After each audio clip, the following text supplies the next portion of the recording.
구하신 예배를 드릴 수 있게 해주세요. 아멘. 기도드렸습니다. 아멘.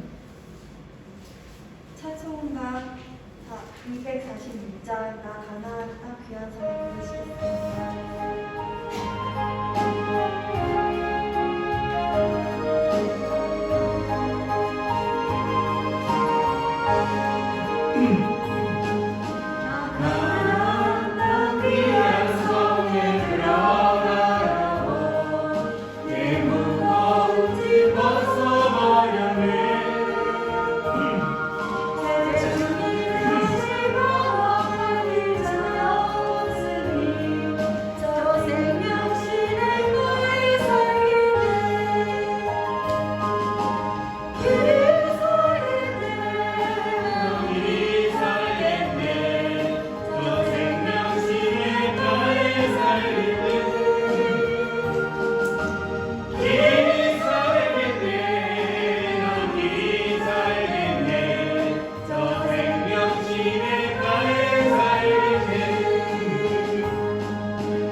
살겠네.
전능하사 천지를 만드신 하나님 아버지를 내가 믿사오며 그 외아들 우리 주 예수 그리스도를 믿사오니 이는 성령으로 잉태하사 동정녀 마리아에게 나시고 본디오 빌라도에게 고난을 받으사 십자가에 못 박혀 죽으시고 장사한 지 사흘 만에 죽은 자 가운데서 다시 살아나시며 하늘에 오르사 전능하신 하나님 우편에 앉아 계시다가 저리로서 산자와 죽은 자를 심판하러 오시리라. 성령을 믿사오며 거룩한 공예와 성도가 서로 교통하는 것과 죄를 사하여 주시는 것과 몸이 다시 사는 것과 영원히 사는 것을 믿사옵나이다. 아멘. 청년부를 대표해서 이지환 청년이 기도기도 하시겠습니다.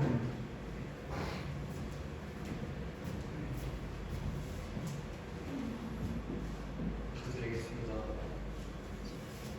하나님 아버지, 말씀과 기도로 예배를 드릴 수 있게 해주셔서 감사합니다. 아멘. 지난 한 주간도 주님의 은혜로 건강과 평안을 주시고 어디를 가든지 늘 함께 동행해 주심을 감사합니다. 사람은 누구나 실수를 하기 마련입니다. 또 그 실수를 되풀이하기도 합니다. 실수를 함으로써 많은 사람들이 고통을 받고 그로 인해 스트레스를 많이 받고 있습니다.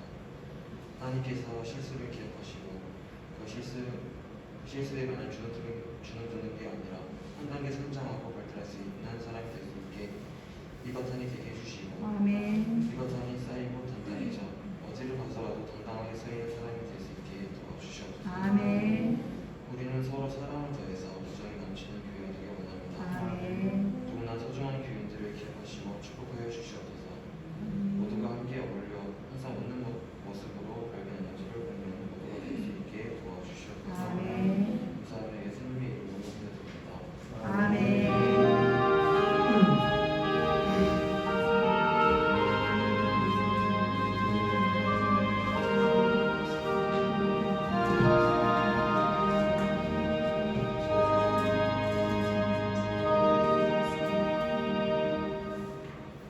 성경학동 고린도전서 1장 18절에서 25절 다 참석하시겠습니다. 고린도전서 1장 18절에서 25절.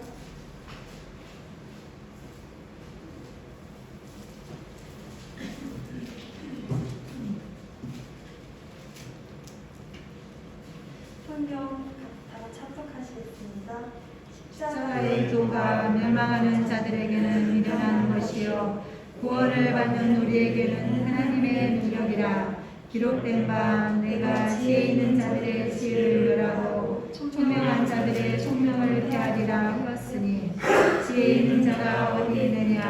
성비가 어디 있느냐? 이 세대의 변호사가 어디 있느냐?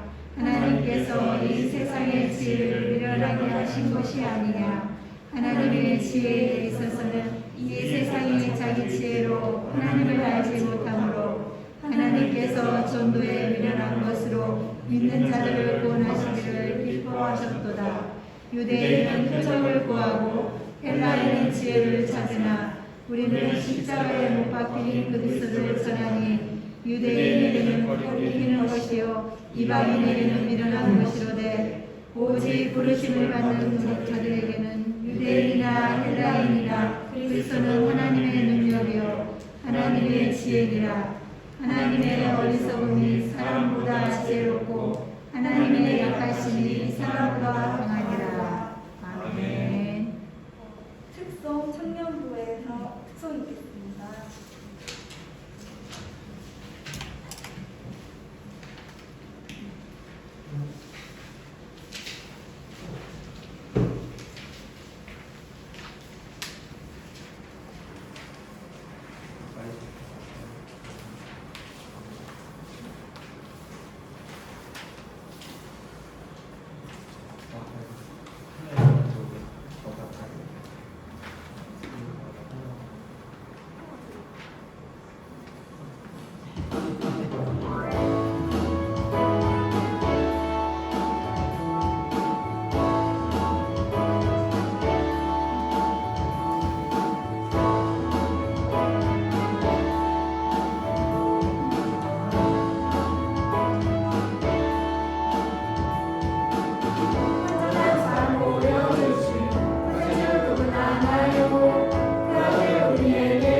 설교를 들은 첨부하는 십자가에 있어 설교하시겠습니다.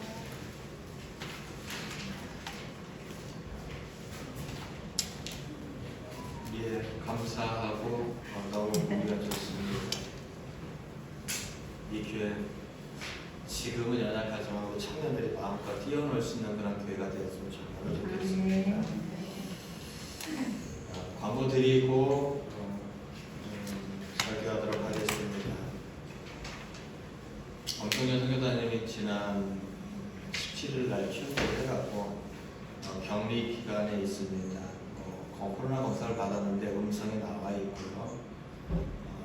그리고 14주의 시간을 지내는 가운데 있는데 여러분이 기도 많이 해주셨으면 좋겠습니다. 그래서 하루에 7씩 3번만 이렇게 기도해 주셔서 안압이 높아가지고 터지면은 생명의 위험까지 있는 그런 상황인데도 불구하고 이게 출국을 한 상황입니다. 여러분 건강을 위해서도 기도해 주시고 그리고 이제 그 캄보디아의 수도가 프놈펜인데 프놈펜하고 주된 지역이 꼬뽕인데 서로 사람들 코로나 때문에 이제 왕래를 못하도록 통제하고 있는 상황입니다. 그러니까 여러분들이 그 통제가 해제될 수 있도록 함께 기도해 줬으면 좋겠습니다. 엄정희 선교사님이 항상 거기 가서 이제 몸이 안 좋아갖고 죽을 고비도 여러 번 넘겼어요. 어쨌든 여러분이 많이 기도했으면 좋겠습니다. 그 다음 주일에는 우리 학생 청년 전원을 대상으로 작지만 장학금과 격려금을 좀 전달하겠습니다. 다음 주에는 꼭 오시기 바랍니다. 안 오시면 어떻게 할까요? 그래도 주긴 줘야겠죠. 그래도 이왕이면 받으실 때 좀 받았으면 좋겠습니다. 오늘 예배 참석한 여러분들을 예수님의 이름으로 축복합니다. 아멘. 여러분이 건강하게 축복합니다. 아멘. 여러분의 영혼이 잘 되길 축복합니다. 아멘. 여러분의 가정이 행복하길 축복합니다. 아멘. 여러분이 하시는 일 잘 되기를 예수님의 이름으로 축복합니다. 아멘. 기독교를 이제 십자가의 종교라고 얘기도 하고 기독교를 상징하는 것도 십자가가 많이 나와 있습니다. 근데 우리가 이 십자가에 갖고 있는 여러 가지 이야기가 있는데 오늘은 역설적인 이야기, 반대되는 이야기가 있다는 겁니다. 왜 사람들은 예수님을 십자가에 못 박았을까요? 그런 생각 한번 해보셨나요? 왜 사람들은 예수님을 십자가에 못 박았을까요? 우리 성경 한번 잠깐 찾아보도록 하겠습니다. 마태복음 26장입니다. 마태복음 26장 57절부터 68절입니다. 이 성경이 틀어져 보세요.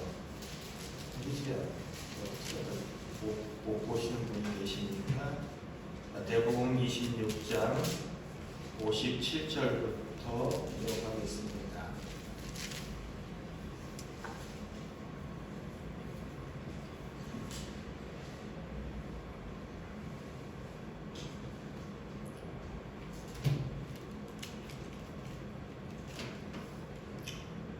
우리 함께 읽도록 하겠습니다. 시작.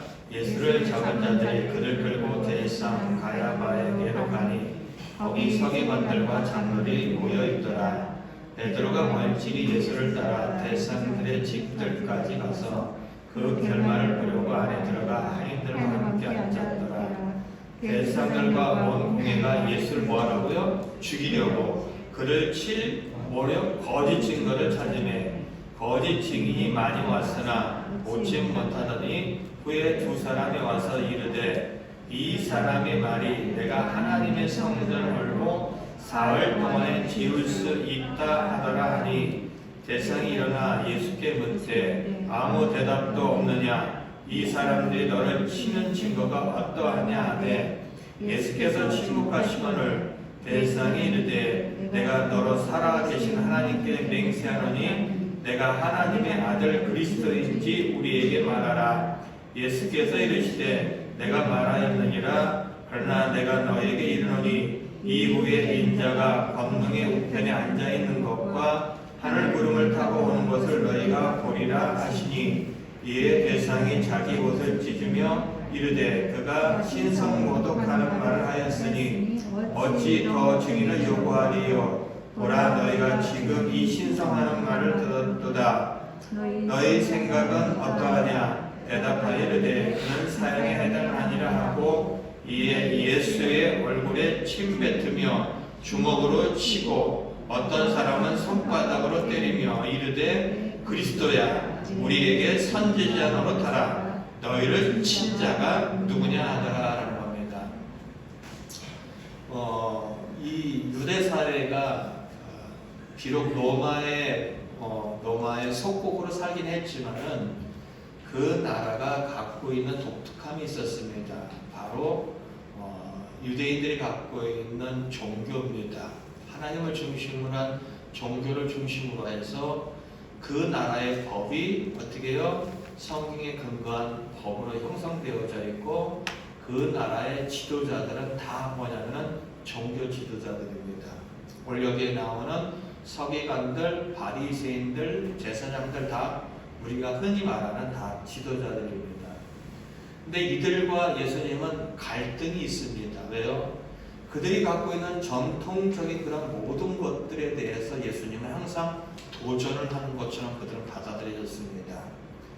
너 그거 잘못됐다. 왜 안식일에 쉽게 말하면 우리말처럼 주일날 하지 말아야 되는 것들이 우리에게는 정해져 있는데 너는 하느냐라고 따지러 갔다가 항상 깨지는 거예요. 예수님하고 논쟁을 하면은 종교 지도자들은 이겨본 적이 한 번도 없습니다. 그리고 어떨 때는 예수님이 그들을 향하여 이 독사의 자식들을 할 정도로 많은 회중들 앞에서 그들은 저 수도 없이 무시를 당하고 한 번도 이겨본 적이 없습니다. 백성의 많은 마음은 예수님께 향하였고, 그리고 종교 지도자들은 여차하면 자신들이 모든 것을 잃어버릴 수 있다는 생각까지 가졌습니다. 이 나라가 나름대로의 종교적인 전통과 신앙과 여러 가지 상황들의 모든 것을 근간을 흔든다라고 생각을 했는데, 가장 중요한 이유는 백성들의 마음이 예수님께로 향하는 것을 그들은 원치 않았습니다. 그래서 그를 죽이려고 하는데 그냥 죽이면 돼요. 그냥 죽일 수 있어요. 그들이 갖고 있는 법 내에서 어느 정도 죽일 수 있어요. 근데 굳이 그들은 십자가를 고집하고 그리고 적법한 이제 재판을 받으려고 하는 그런 것들을 합니다. 이유는 십자가라는 것이 이제 신명기에 가보면 나무에 달린 자마다 저주를 받은 자라고 이렇게 성경에 보면 나와 있습니다. 이 사람을 나무에 매달면은 이 사람은 하나님께 저주를 받은 자다라는 것이 회중들 사이 속에서 인식이 되어질 수 있고, 그러면 다시 그를 추종하지 않을 것이다 라는 것이 종교 지도자들이 갖고 있었던 마음입니다. 그렇기 때문에 자신들이 그냥 율법을 어겼다고 돌로 죽일 수 있는데도 불구하고 굳이 그들은 이제 이 십자가에 못 박을 수 있는 권한을 가질 수 있는 당시의 로마 총독이었던 빌라도를 찾아갑니다. 빌라도를 찾아가서 그 재판을 다시 한번 시작하게 되어지는데, 마태복음 27장부터 한번 보겠습니다. 마태복음 27장 11절부터 보겠습니다. 시작. 예수께서 총독 앞에 섰음에 총독이 물어 이르되 내가 유대인의 왕이냐? 예수께서 대답하시되 내 말이 옳도다 하시고 대제사장들과 장로들에게 고발을 당하되 아무 말도 아니하신지라. 이에 빌라도가 이르되 그들이 너를 쳐서 얼마나 많은 것으로 증언하는지 듣지 못하였느냐 하되 한마디도 대답하지 아니하시고 총독이 크게 놀라워하더라. 명절이 되면 총독이 무리의 청원대로 죄수 한 사람을 놓아주는 전례가 있더니 그때에 바라바라 하는 유명한 죄수가 있는데, 그들이 모였을 때 빌라도가 물어 이르되 너희는 내가 누구를 너희에게 놓아주기를 원하느냐? 바라바라 그리스도라 하는 예수냐 하니, 이는 그가 그들의 모여 시기로 예수를 넘겨준 줄 알미더라. 총독이 재판석에 앉았을 때 그의 아내가 사람을 보내어 이르되 저 옳지 않은 사람에게 아무 상관도 하지 마옵소서. 오늘 꿈에 내가 그 사람으로 인하여 애를 많이 태웠나이다 하더라. 대제사장들과 장로들이 무리를 보내어 바라바를 달라 하게 하고 예수를 죽이자 하게 하였더니 총독이 대답하여 이르되 둘 중에 누구를 너에게 놓아주기를 원하느냐? 이르되 바라바소이다. 빌라도가 이르되 그러면 그리스도 하는 이 예수를 내가 어떻게 하랴? 그들이 다 이르되 십자가에 못 박혀야 하겠나이다. 빌라도가 이르되 어찌미냐? 무슨 악한 일을 하였느냐? 그들이 더욱 소리질러 이르되 십자가에 못 박혀야 하겠나이다 하는지라. 빌라도가 아무 성과도 없이 도리어 밀란이 나려는 것을 보고 물을 가져다가 무리 앞에서 손을 씻으며 이르되 이 사람의 피에 대하여 나는 무죄하니 너희가 당하라. 백성이 다 대답하여 이르되 그 피를 우리와 우리 자손에게 돌릴지어다 하거늘. 이에 바라바는 그들에게 놓아주고 예수는 채찍질하고 십자가에 못 박히게 넘겨주니라. 지금 상황은 그들은 예수를 어떻게든지 공식적이고 하나님께 저주받은 자로 죽여야 했습니다. 그래서 그러한 권한을 가지고 있는 로마의 총독, 당시에 이 유대를 관할하고 있던 총독이었던 빌라도를 찾아갑니다. 근데 아무리 그들이 고발하는 것을 들어봐도 죄가 성립되지 않습니다. 그래서 그는 예수님이 무죄하다는 것을 알고 있습니다. 그래서 한 가지의 조치를 취합니다. 어떠한 조치를 취하냐면은 15절에 보면은 6월절이라는 명절이 되어지면은 총독이 무리들이 요구하면은 한 사람, 아무리 그 사람이 중죄인이라 할지라도 놓아주는 그런 전례가 있다라는 겁니다. 놓아줄 수 있어요. 이 빌라도의 생각 속에는 그래도 사람들이 예수님을 선택해서 놓아달라고 할 것이라는 기대를 갖고 이제 그러한 이야기를 꺼냈습니다. 근데요, 18절에 보면은 그 이유를 명확하게 합니다. 이는 그가 그들의 시기로, 어떻게 해요? 종교자들의 시기로 예수를 넘겨준 것이다라는 것을 알고 있기 때문에 겁니다. 가만히 두면은 저놈이 우리 자리 다 차지하고 우리의 모든 근간을 흔들 수 있다, 죽여버려야 된다는 것이 종교 지도자들이 갖고 있었던 생각이었습니다. 내 이익에 반하고 내가 가지고 있는 가치에 맞지 않기 때문에 그 예수는 반드시 그 사회에서 사라져야 되고 죽여야 되는 그런 존재였던 겁니다. 그래서 총독이 이제 그렇게 앉아 있을 때 부인까지 가서 합니다. 당시 이 일에 관여하지 말아라. 죄 없는 저 사람에 관여하지 말아라 라고 하면서 뿜냐기까지 들먹입니다. 하지만은 20절 보시기 바랍니다. 종교 지도자인 대상과 장로들이 어떻게 해요? 무리들을 선동합니다. 야, 누구 놓아달라고 얘기하면 누구 선택하라고 바라만 놓아줘야 된다 하면서 설득을 하고 그리고 회중들은 설득을 당합니다.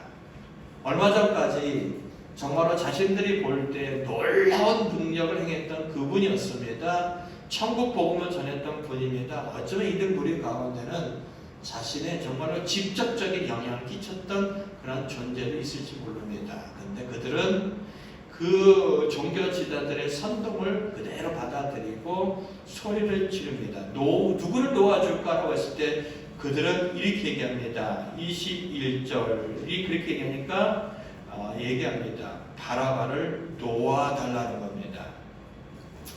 그래서 빌라도가 다시 한번 얘기합니다. 23절 어째서 그러냐, 무슨 악한 일이 이 사람에게 있느냐라고 합니다. 아무 죄가 없다는 걸 다시 한번 얘기하는데도 불구하고 그들은 더욱더 소리를 지릅니다. 죽여야 된다는 겁니다. 십자가에 못 박으라고 하는 겁니다. 저 예수를 십자가에 못 박으라는 겁니다. 무지한 회중들과 그리고 시기심에 눈먼 어떻게 해요? 종교 지도자들입니다.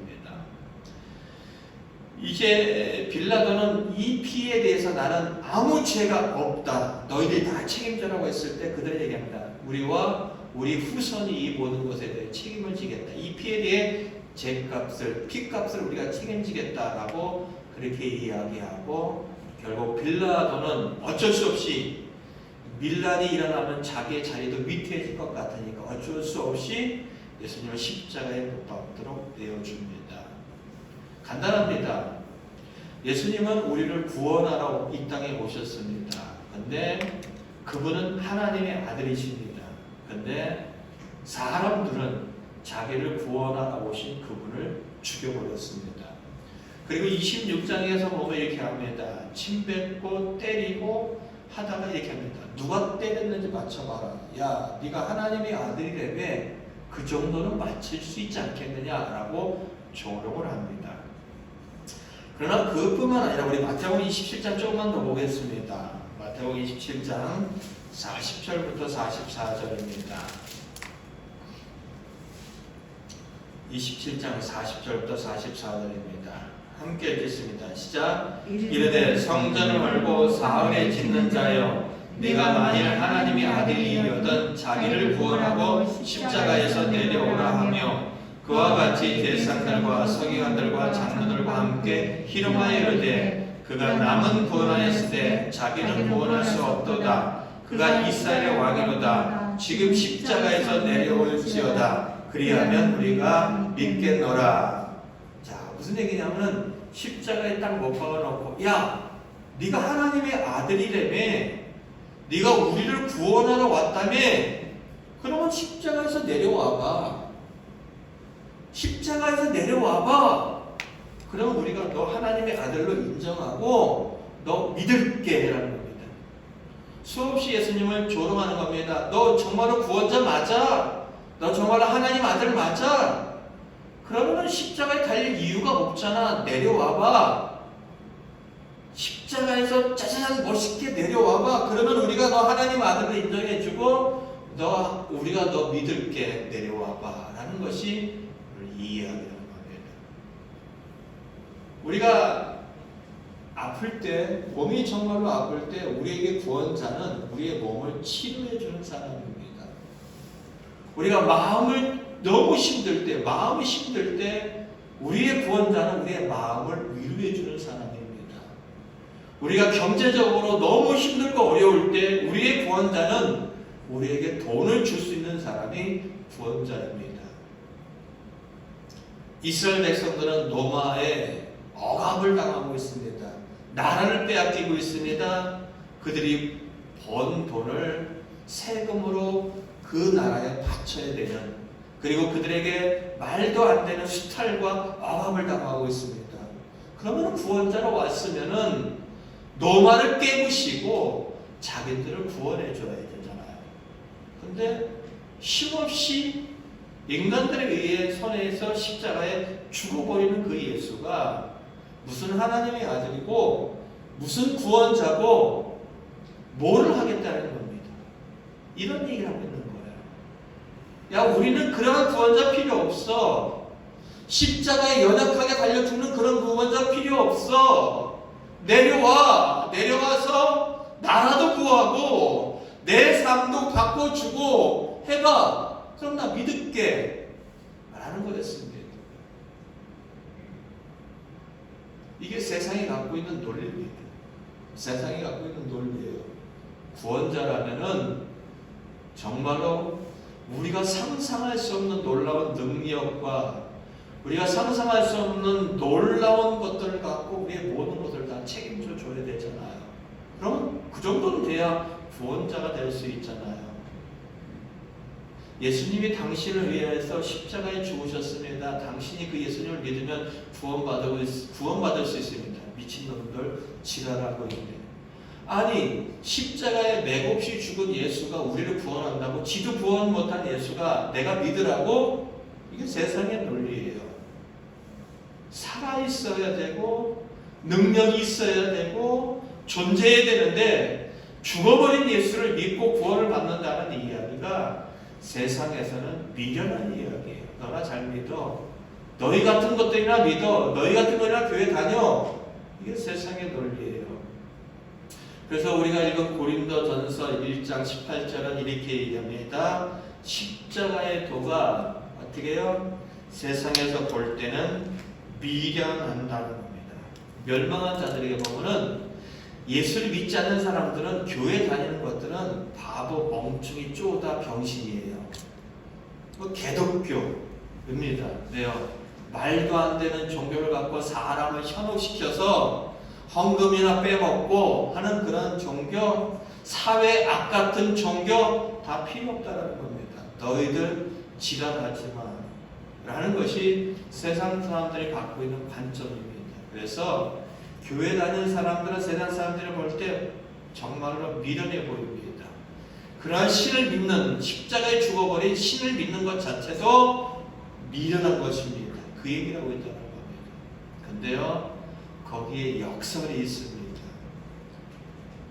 왜 하나님은 굳이 살아있고 왜 하나님은 굳이 놀라운 능력으로 세상을 바꾸지 않고 이렇게 죽는 것을 통하여서 구원 얻는 방법을 선택했을까요? 왜 이것을 선택했을까요? 이유는 단 한 가지입니다. 세상은 옳지 않다는 겁니다. 세상은 옳지 않다는 겁니다. 여러분들이 읽었던 오늘 성경 한번 볼까요? 고린도전서 1장 18절부터 보겠습니다.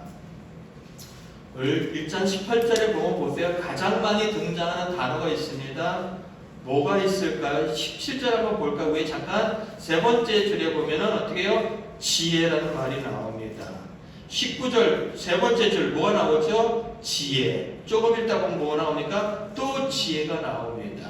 20절 읽겠습니다. 시작. 지혜 있는 자가 어디 있느냐? 선비가 어디 있느냐? 이 세대의 변론가가 어디 있느냐? 하나님께서 이 세상의 지혜를 미련하게 하신 것이 아니냐?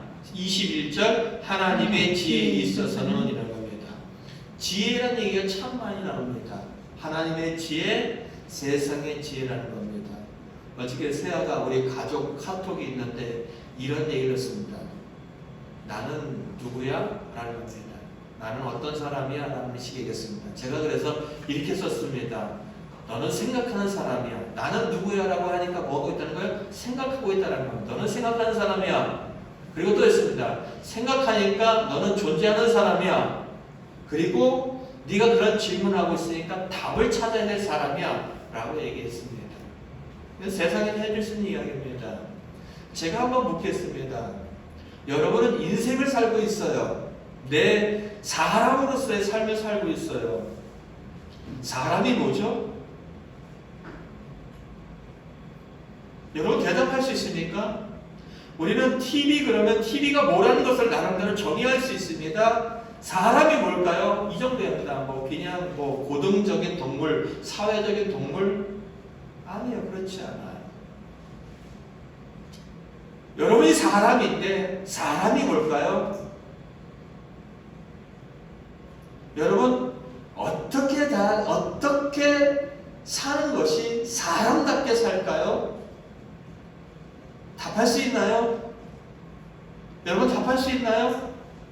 여러분이 사람인데 사람이 뭔지에 대한 답을 할 수 있나요? 이거에 대한 답이 없으면은 사람이 어떻게 사는 것이 사람답게 사는지 답을 할 수 없어요. 이건 놀라운 이야기입니다. 보세요. 우리의 부모들은 너는 이렇게 사는 게 잘 사는 거야 라고 했던 것이 뭐냐면은 나는 배우지 못했어. 그러니까 너는 배우면 잘 살 수 있어 라고 해서 우리의 부모들은 우리의 자녀들에게 어떻게든지 교육을 시켰습니다. 그러면은 우리의 부모들보다 우리들이 더 교육을 더 많이 받았고 우리의 자녀들이 더 교육을 많이 받았어요? 세상은 좀 더 사람다워지는 삶으로 바뀌어가고 있나요? 아니요, 그렇지 않아요. 세상은 편리해진 건 분명히 있습니다. 예전에 저 어렸을 때는 죄송합니다. 어렸을 때는 동네 화장실 하나 있어도 사람들이 줄 서서 그 화장실에서 아침마다 그렇게 변을 봤습니다. 지금은요 따뜻한 비데에 앉아서 엉덩이 다 닦아주는 물로 우리는 그렇게 대변을 보는 그런 시대에 살고 있습니다. 편리해졌어요. 그러면 그때 땅에서 흙을 주워 먹고 살았던 저와 지금 그렇게 편리한 문명에 살고 있는 문화 속에 살고 있는 우리 아이들 누가 더 행복할까요? 제가 볼 때 우리 아이들이 더 행복하다고 말해줄 수 없어요. 우리는 그때 당시에 꿈을 가지면 된다는 이야기가 있었습니다. 정말로 됐습니다. 개천에서 용났습니다. 그러나 지금은요 개천에서는요 아무것도 안 됩니다. 시대가 그렇습니다. 안 돼요. 사람다워졌나요? 배웠다고 더 행복해졌나요? 그렇지 않아요. 모르는 겁니다. 우리 부모, 제가 살아보니까 우리 아이들에게 굳이 너희도 공부 잘해라 이런 얘기하고 싶지 않아요. 분명히 공부를 하면 수없이 많은 기회가, 사회적인 기회가 주어질 수는 있겠지만은 그것이 그 아이들에게 행복하게 할 것이라는 생각을 갖지 않아요. 저도 우리 아이들에게 가나면 너희들 대학 가라고 합니다. 이유는 경험해봐라. 갈 수 있으면 놀 수 있는 기회 놓아봐라. 제가 갖고 있는 관점이에요. 네가 이 공부에서 인생에 뭐 이런 생각이 아니라 다른 사람이 가봤으니까 너도 한번 가볼래요? 가봐라. 제가 갖고 있는 관점이에요. 대학교 나왔다고 해서 그 아이가 더 사람다워지고 대학교 나왔다고 해서 돈을 많이 번다고 해서 그 사람이 더욱더 인생이 행복해진다. 저는 생각하지 않아요. 세상은 답이 없어요. 못 배운 사람이 배우면 사람다워질 것 같고, 가지지 못한 사람이 더 가지면 사람다워질 것 같고, 세상은 자꾸만 그런 자기의 경험에 비춰서 그렇게 얘기를 합니다. 이게 세상의 지혜예요. 세상의 지혜예요. 아니에요. 이거에 대해서 너희들은 옳지 않다는 겁니다. 너희들이 옳다고 생각하고 가지고 있는 그 옳음이 옳지 않고, 너희들이 맞다고 생각하는 그 맞음이 맞지 않고, 너희들의 인생의 답이 거기에 있다고 하는 것들이 맞지 않다라는 것이 십자가의 죽음이에요. 다시 말한다면 세상으로 볼 때 도저히 구원으로 이루어질 수 없는 십자가의 죽음, 세상으로 볼 때 실패 같은 이 죽음을 통하여 하나님은 구원을 이루심으로 말미암아 세상의 지혜가, 세상의 옳음이, 세상의 가치가 맞지 않다는 것을 역설적으로 우리에게 말씀하고 있다는 거예요. 그래서 얘기합니다. 하나님의 지혜는 십자가에 있다는 겁니다. 왜요? 너희들이 그 세상에 볼 때 미련하고 안 돼 보이는 그런 것들을 통하여 하나님이 구원하셨다는 이 이야기를 통하여서 세상의 지혜자들이, 세상에 말 잘하는 사람들이 세상에 갖고 있는 논리가 옳지 않다는 것을 반박함으로 말미암아 오로지 하나님의 지혜만이 옳다는 것을 얘기해내고 있다는 겁니다. 여러분, 사람은 다 죽습니다. 의술은 그것을 밝혀내지 못합니다. 세상의 지혜는 그것을 갖고 얘기하지 못합니다. 인간에게 답이 없습니다. 그러나 하나님 안으로 들어오면 다 답이 있습니다. 사람은 죽는 이유는 단 한 가지, 죄 때문입니다. 세상은 죽음으로 끝이라고 얘기합니다. 그러나 역설적인 이야기, 사람은 죽지 않는다는 겁니다. 뭐요? 하나님의 논리입니다. 우리는 이 땅에 살아갈 때 우리의 논리로 살아갑니다.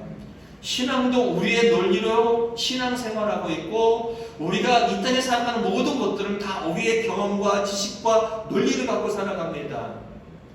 죽도록 일하고 가정을 돌보고 책임지고 살아왔던 삶이 정말로 나중에 되보니까 행복하던가요? 가족들이 행복하던가요? 사람이 사람다워지던가요? 아니요. 세상은 그냥 그렇게 열심히 살도록 해냅니다. 세상은 그냥 최선을 다하도록 합니다.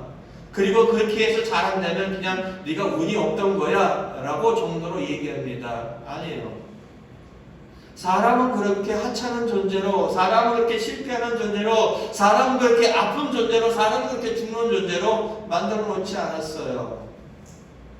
다시 말한다면은 하나님 마음으로 돌아오면은 우리에게 역설적인 수없이 많은 일들이 일어난다는 겁니다.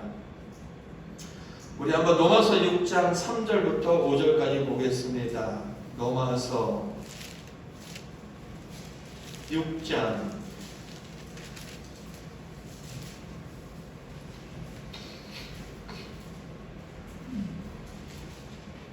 3절부터 5절입니다.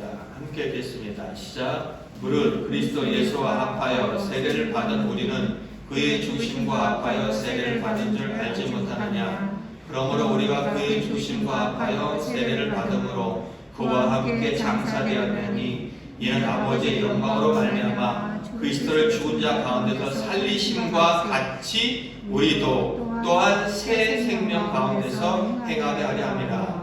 만일 우리가 그의 중심과 같은 모양으로 연합한 자가 되었으면 또한 그의 부활과 같은 모양으로 연합한 자가 되리라.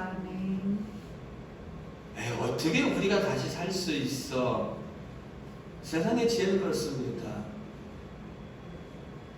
우리가 어떻게 살 수 있어? 라고 한다면 세상에 이치적으로 살 수 없어요. 그러나 세상을 창조하신 하나님, 사람을 죽고 사는 그러한 권한을 가진 하나님 말씀합니다. 야, 너 예수 믿으면은 너는 그 예수와 함께, 예수님이 십자가에 못 박힌 그거와 함께 너는 죄에 대해서 죽는 거야. 하나님의 지혜입니다. 하나님의 논리입니다. 근데 죽는 것으로 끝나지 않아. 너의 죄 문제가 해결되고 예수님이 산 것처럼 너도 함께 사는 거야. 이게 하나님의 지혜고 하나님의 논리입니다. 여러분 늘상 얘기하는 것처럼 착한 일 한다고 천국 가는 거 아닙니다. 사람은 악한 존재이기 때문에 하나님이 기뻐하는 착한 일을 할 수가 없어요. 우리가 알아야 될 것은 예수님을 믿기만 하면 됩니다. 그분이 나의 죄를 지고 죽으셨다라고 믿는 순간 여러분은 그분과 함께 죄에 대해서 죽는 겁니다. 또 그분을 믿는 순간 여러분의 죄에 대해서 죄 문제가 해결됐기 때문에 죽음은 사라지고요. 여러분에게는 영원한 생명이 주어지는 겁니다. 누구의 지혜요? 하나님의 지혜입니다. 누구의 논리요? 하나님의 논리입니다. 근데 우리는 자꾸만 우리의 논리를 갖고 다가갑니다. 저는 개인적으로 신앙의 갈등이 참 많았던 사람입니다. 고등학교 때 청년 때 어느 날은 천국에 가 있다가 어느 날은 지옥 갔다가 야, 너 같은 놈이 구원을 받을 수 있겠냐? 자신이 없었습니다. 그러나 분명한 것은 이 땅의 사람의 논리와 사람의 지혜뿐만 아니라 세상을 움직이시는 하나님의 논리와 하나님의 지혜가 있다는 것을 여러분 꼭 기억하시고 그 중심에 가장 중요한 논리 십자가가 있다는 겁니다. 우리는 안 돼 라고 하지만은 하나님이 돼 그러면은 되는 겁니다. 우리는 할 수 없어 라고 하지만은 하나님이 할 수 있어 라고 하면은 그것은 되어지는 겁니다. 죽어 아니야 살아 하나님이 산다고 하면은 사는 겁니다. 이 논리를 여러분 잊지 마시기 바랍니다. 예수님을 믿는다, 예수님이 십자가에 죽으셨다는 것은 우리가 갖고 있는 논리에 대한, 우리가 갖고 있는 지혜에 대한 역설적인 이해라는 거 꼭 기억하시기 바랍니다. 민수기 13장 14장에 가보면 이런 이야기가 나옵니다. 이스라엘 백성들이 하나님의 놀라운 능력을 통하여 홍해도 건너옵니다. 근데 그들이 매일매일의 삶이 광야의 삶이에요. 지쳐버립니다. 도대체 우리가 가야 될 하나님께서 약속한 가나안 땅이 어떤 건지 궁금합니다. 지도자 모세를 찾아갑니다. 우리 가서 보고 오고 싶다. 안 가봐도 돼요. 근데 가보고 싶은 거예요. 그래, 하나님이 허락합니다. 그러면은 각 지파에서 우리 만나면은 각 도에서 한 명씩을 선택을 해라. 각 집안에서 한 명씩 선택을 해라서 12명의 대표자를 보냅니다. 가보니까 그 땅은 정말로 놀랍습니다. 상상할 수 없을 정도로 좋습니다. 포도 송이를 두 사람이 맬 정도로 놀라운 수확인 정말로 기름진 땅입니다. 근데 문제는 그곳에 가는 곳마다 정말로 싸움에 능한 거인들이 있다는 겁니다. 싸움에 능한 거인들이 있다는 겁니다. 갔다 옵니다. 정말 그 땅은 좋다. 그런데 우리는 그 땅을 갈 수 없다. 이유는 산에도 들에도 성에도 바다에도 거인 족속이 용사들이 지키고 있다. 우리는 그들과 싸우면 우리는 그냥 메뚜기와 같이 아무것도 아닌 것처럼 짓밟혀 죽을 것이다. 사실이에요. 사실이에요. 그들이 갖고 있는 지혜와 그들이 갖고 있는 논리로 이야기하면 그거는 분명히 사실입니다. 그러나 하나님의 논리로 다가가면 다릅니다. 아니다.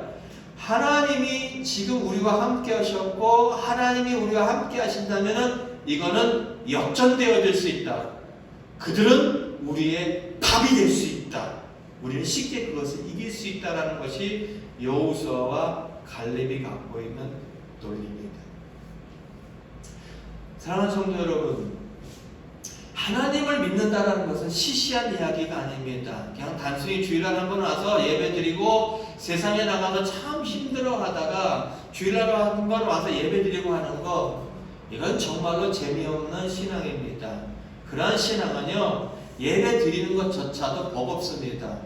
왜 그렇게 예배만 드리려고 하면 졸린지 재미도 없고 목사 설교가 뭔 얘기인지도 모르고 왜 그렇게 설교는 지랄 맞을 정도로 긴지 정말 모릅니다.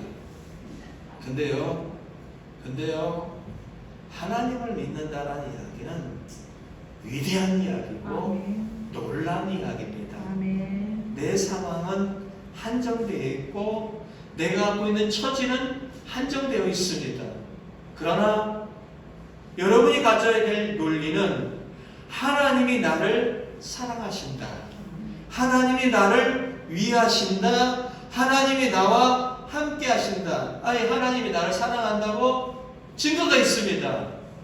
하나님이 세상을 이처럼 사랑하사 독생자를 주셨으니, 요한복음 3장 16절, 하나님이 세상을 사랑해서 독생자를 주셨다는 겁니다. 로마서 5장 8절, 우리가 아직 죄인 되었을 때 그리스도께서 우리를 위하여 죽으심으로 하나님께서 우리에 대한 사랑을 어떻게 해요? 확증하셨다. 나 너 사랑해.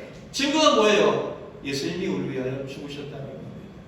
여러분이 행동이, 여러분의 삶이 개차반이고 죄짓는 삶과 상관없이 하나님은 여러분을 사랑하셔서 그 죄의 영향력 있는 자리, 죽음의 자리에서 다 구원하시기 위해서 예수님을 이 땅에 보내주셨고 우리의 죄를 그에게 다 전가시켰고 십자가에 못 박았다는 겁니다. 여러분은 그러한 존재입니다. 하나님의 사랑을 받는 존재, 하나님의 관점이 머무는 존재, 그리고 하나님의 능력을 언제든지 갖다 쓸 수 있는 존재가 바로 여러분들이라는 겁니다.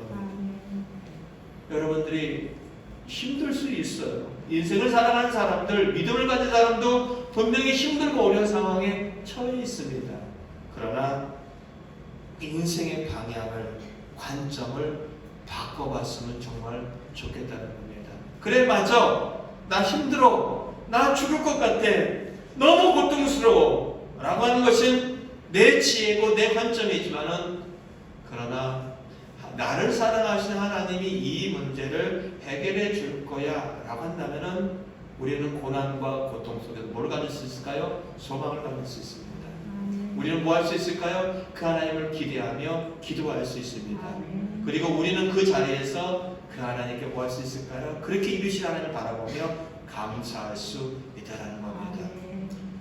분명히 하나님의 놀라운 십자가의 이 죽음, 예수 그리스도의 놀라운 십자가의 죽음은 우리가 함께 힘들어하고 아파야 될 사건이긴 하겠지만은 역설적인 이야기, 나를 살려내는 이야기, 나를 위대하게 하는 이야기, 나를 사람답게 하는 이야기가 그 속에 포함되어 있다는 것 여러분 꼭 기억하시길 바랍니다.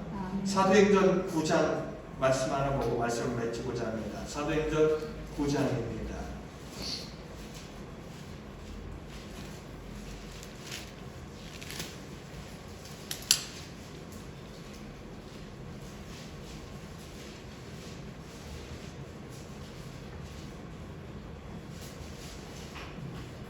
사도행전 9장 1절 보겠습니다. 시작. 사울이 주의 제자들에게 대하여 여전히 미혹과 살기가 등등하여 제생들에게 가서 합니다.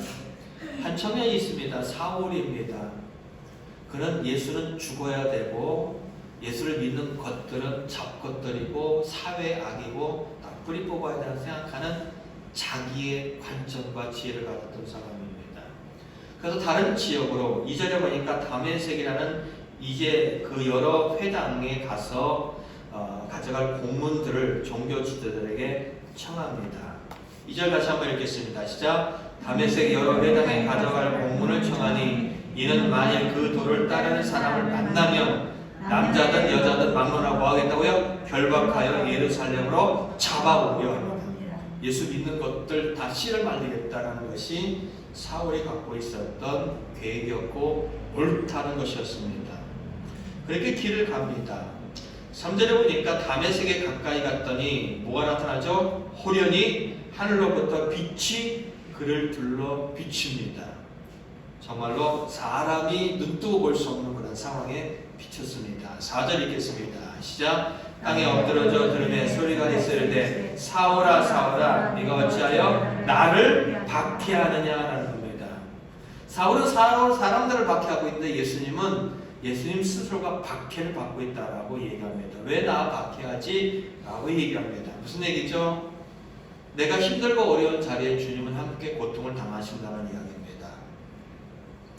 그러면서 5절 얘기합니다. 누구십니까? 라고 얘기했을 때 나는 네가 박해하는 예수다라는 겁니다. 결국 이 사건은요, 사울은 눈이 멀고요, 그리고 사흘 동안, 9절에 보면 사흘 동안 보지도 못하고 먹지도 못하는 그런 상황에 처해 있습니다. 이러한 때 하나님께서는 10절에 보면은 아나니아라고 하는 그 제자에게 이런 이야기를 합니다. 너 11절에 보면은 집가라고 하는 그런 거리에 가면은 유다의 집에 사울이라는 사람이 있다는 겁니다. 사울은 자기가 있던 관점이 바뀌고 있는 상황입니다. 누굴 만나고요? 예수님을 만나고요.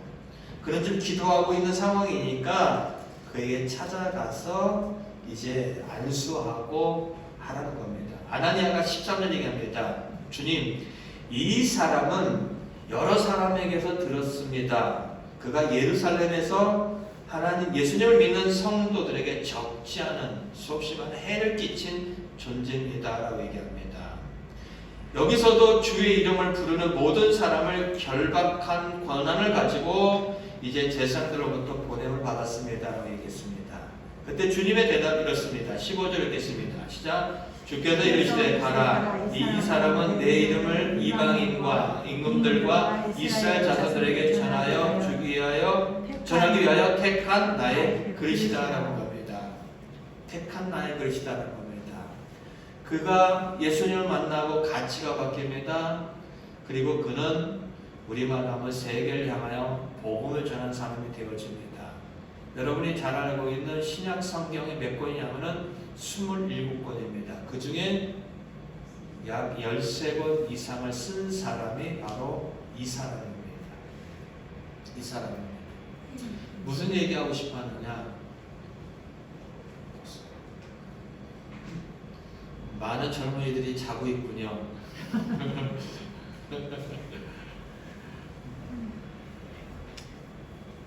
아직도 눈을 못 뜨고 있군요. 근데 저는 괜찮습니다. 제가 대상이 했다면 저는 졸다가 목사가 됐으니까 조시는 분도 다 목사 되길 바랍니다. 아멘. 그런 것 같아요. 야, 너는 졸다가 도대체 언제 하나님 말씀 알겠냐? 너 도저히 안 되겠다. 네가 목사 돼야지 그랬잖아도 말씀 읽고 하나님도 알지 않겠느냐? 했던 것 같아요. 별볼일은 목사입니다. 저는 우리 젊은이들이 참 행복했으면 좋겠습니다. 우리 아이들 5명이에요. 살아가는 방식 다양합니다. 어떤 애는요, 시간 분초를 쪼개갖고 잠자는 시간을 계산하고 자기가 해야 될 일을 다 계산하고 열심히 살아가는 친구가 있고요. 어떤 친구는요, 왜 그렇게 시간이 안 가는지 띵까띵까 하면서 사는 친구도 있고 다양합니다. 다양합니다. 열심히 사는 사람이 잘 사는 사람일까요? 노는 사람이 잘 사는 사람일까요? 옛날 개미와 배짱이가 있었습니다. 개미와 배짱이. 요즘 세대에 보면 누가 잘 사는 사람일까요? 배짱이가 잘 사는 거예요. 배짱이가 잘 살아요. 왜요? 개미는 죽으러 일만 하다 끝나는 거예요. 배짱이는 어떻게 해요? 놀다가 연예계 진출하면은요, 놀면서 돈 버는 거예요. 놀면서 진출하는 거예요. 정말로 그래요. 연예인들 보세요. 열심히 놀면서, 재밌게 놀면서 돈 벌잖아요. 우리보다 더 잘 놀아요. 우리는 한 달 월급 아무리 열심히 해도요, 걔네들 한 번 나오는 방송 분량만큼 돈 못 버는 사람 부지기수입니다. 자, 눈 떠보세요. 결론 다 나옵니다. 눈 떠보세요. 고개 드세요.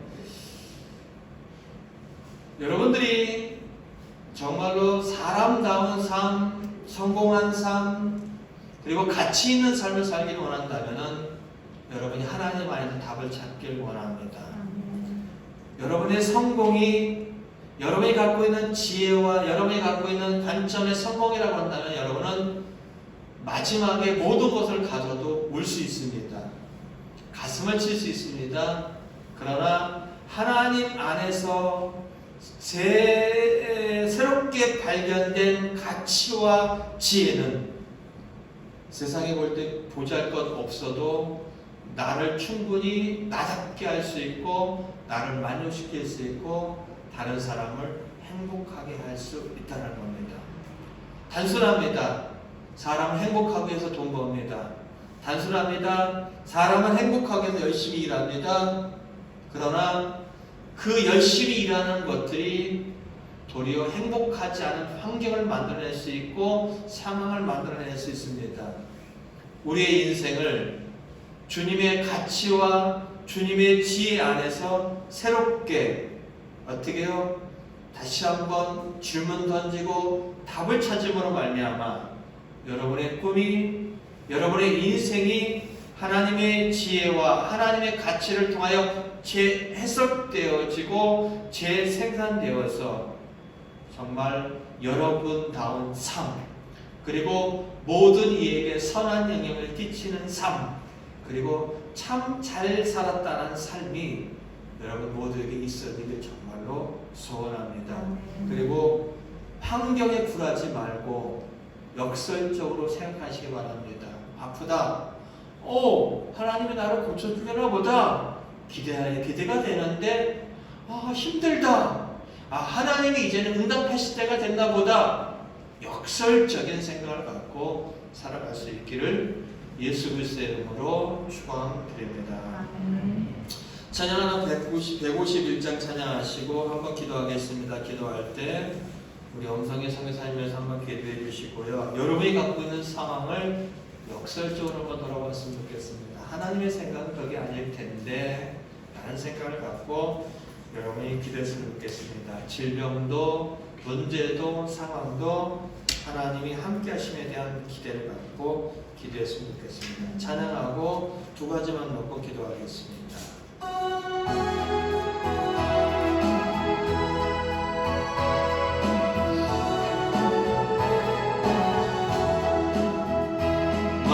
만왕의 왕 내 주께서 왜 고쳐 당했나 이 벌레 같은 날 위에 깨워 열렸네. 십자가 내가 처음 볼 때 나의 맘에 큰 고통 사라져.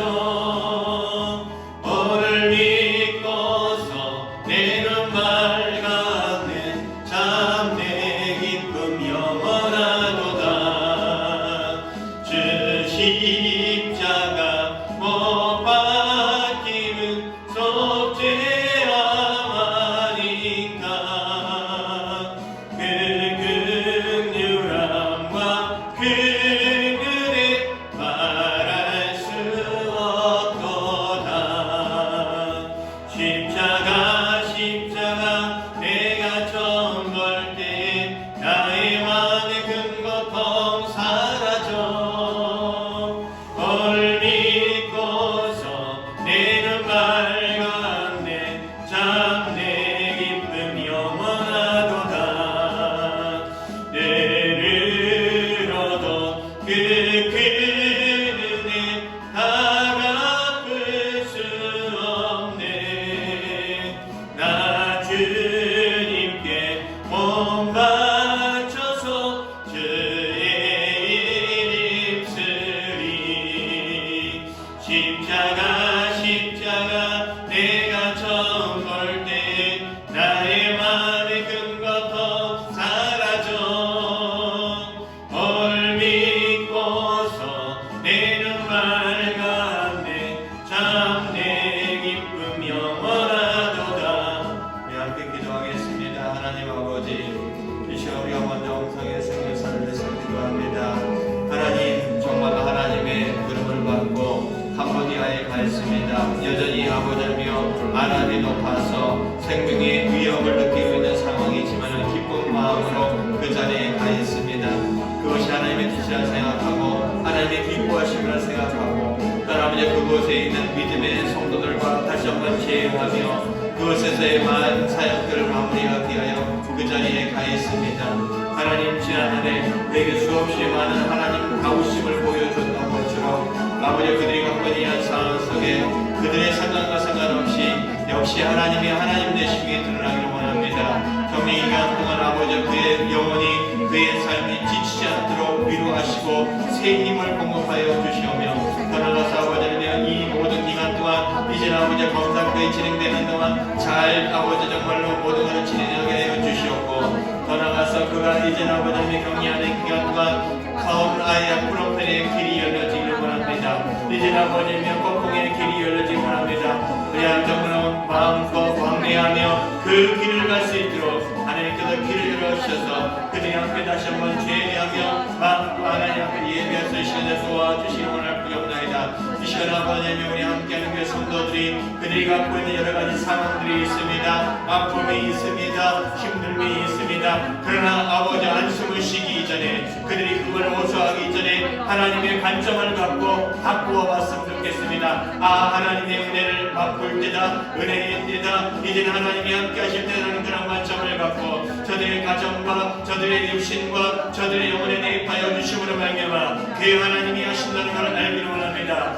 내 믿음대로 될지어다 말씀하시나니 우리가 그 하나님을 신뢰하는 믿음을 갖게 하여 주셨고서 구원의 주를 신뢰하게 하여 주셨고 믿음의 주를 신뢰하게 하여 주시며 이제는 아버지의 믿음으로 믿음으로 나아갈 때마다 치유하시고 회복시키는 그 하나님을 신뢰한 시간 될 수 있도록 도와주시기 원합니다. 이들이 주 안에서 아름다워지기 원합니다. 이들이 주 안에서 굳건해지기 원합니다. 이들의 영혼이 이들의 육체가 이들의 삶이 이들의 가정이 이들이 갖고 있는 문제가 주 안에서 해결받기를 원합니다. 하나님 도와주시고 역사하여 주시옵소서. 아버지 앞에 모든 것을 맡깁니다.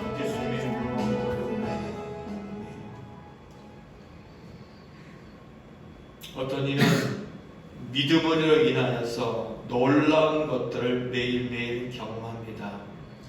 어떤 이는 믿노라 하면서 그 하나님을 믿지 아니하여서 그들의 삶에 무거운 짐을 여전히 갖고 가는 수없이 많은 사람들이 있습니다. 저는 여러분들이 이 시간 하나님을 절대적으로 신뢰하길 원합니다.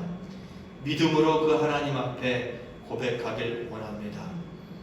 이 시간 아픈 사람들은 아픈 몸에 여러분의 손을 얹길 원합니다. 주님이 그 아픈 부분을 만져주실 것입니다. 믿음으로 할 때 여러분 치유되어질 수 있습니다. 마음이 아픈 분은 마음 가슴에 손을 대기 바랍니다. 그리고 영혼의 곤고한 분은 머리에 손을 대기를 원합니다.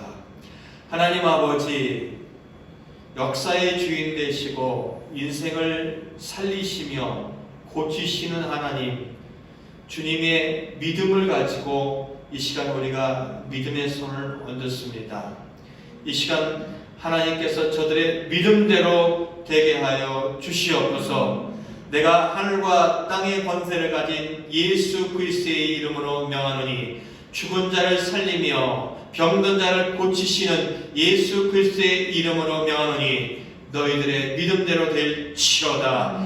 아버지 하나님, 이 시간 육신을 치료하여 주시되 허리를 치료하여 주시옵고 어깨를 치료하여 주시옵고 아버지 머리를 치료하여 주시옵고 사지백체 오장육부를 다 치료하여 주시오며 저희들의 마음을 위로하여 주시옵고 저들의 영혼에 세상이 줄 수 없는 기쁨과 위로가 가득하게 하여 주시옵소서. 저들의 가정이 든든히 서가게 하여 주시오며 자녀들이 주 안에서 아름다운 꿈을 갖게 하여 주시옵고 저들이 손으로 행하는 모든 일들을 위해 하나님의 역사의 부으심이 있기를 간절히 소원합니다. 하나님, 부족한 자가 살아계신 예수 그리스도의 이름으로 명하고 기도하였사오니 이루시고 하나님만 영광 받으시고 하나님만 높아지옵소서.